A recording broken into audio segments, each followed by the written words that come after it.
अस्सलामुअलैकुम नाजरीन, Asif Khan YouTube channel की तरफ से सबको सलाम। 34 केस के हवाले से बहुत ही दिलचस्प हकायक आज की वीडियो में शामिल हैं। क्या आयनुल्लाह उस्मान बे के जासूस जो उसके महल में छुपे हुए हैं उनका इंकशाफ करने वाला है? उस्मान बे और सौची बे के दरमियान लड़ाई में दुंदार बे किसका साथ देगा? क्या यौलिक अरसलान अच्छे किरदार में बदल जाएगा और ये कब होगा? तो इन सब के दिलचस्प जवाब जानने के लिए वीडियो को आखिर तक लाजमी देखिएगा, मगर इससे पहले आपसे गुजारिश है हमारे चैनल को सब्सक्राइब कर दें। सबसे पहले हम आप लोगों की तवज्जो 34 किस के ट्रेलर के शुरुआत पर मबजूल करवाना चाहते हैं कि जब दरवेश और बालातून उस्मान बे को कुछ मालूमात पहुंचाते हैं तो उस्मान बे वहां से गोगटुक और बुरान के साथ चले जाते हैं, लेकिन वहां पीछे दरवेश और बालातून वहीं मौजूद रहते हैं। मतलब दरवेश जुल्फकार महल से खबर लेकर आता है और यकीनन ये खबर आयनुल्लाह का सगोत पर हमला करने के बारे में होगी। लेकिन यहाँ पर मामला कुछ और है। जैसा कि गुज़िश्ता किस्म में आयनुल्लाह ने कहा कि मुझे शक है कि महल में कोई जासूस है और आयनुल्लाह को बावर्ची अरस्तू पर पहले से ही शक है,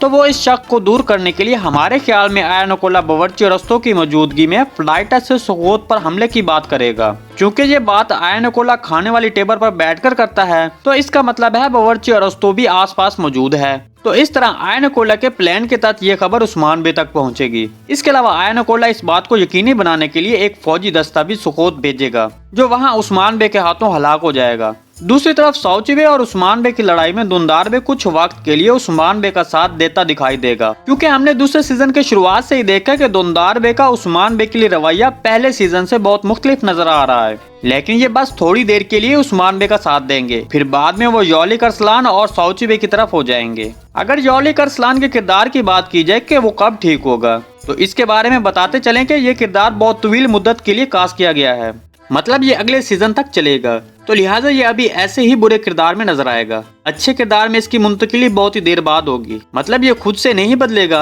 बल्कि यौलिक अरसलान के साथ कुछ बहुत बुरा होगा जो इससे वो सबक हासिल करेगा और फिर वो अच्छे किरदार में नजर आएंगे। आपके ख्याल में यौलिक अरसलान कौन से बड़े वाक़े से सबक हासिल करेंगे? आपने हमें कमेंट सेक्शन में जरूर बताना है। वीडियो अच्छी लगी तो इसको लाइक और चैनल को सब्सक्राइब करना मत भूलिएगा। मिलते हैं किसी नए वीडियो के साथ, तब तक के लिए अल्लाह हाफिज।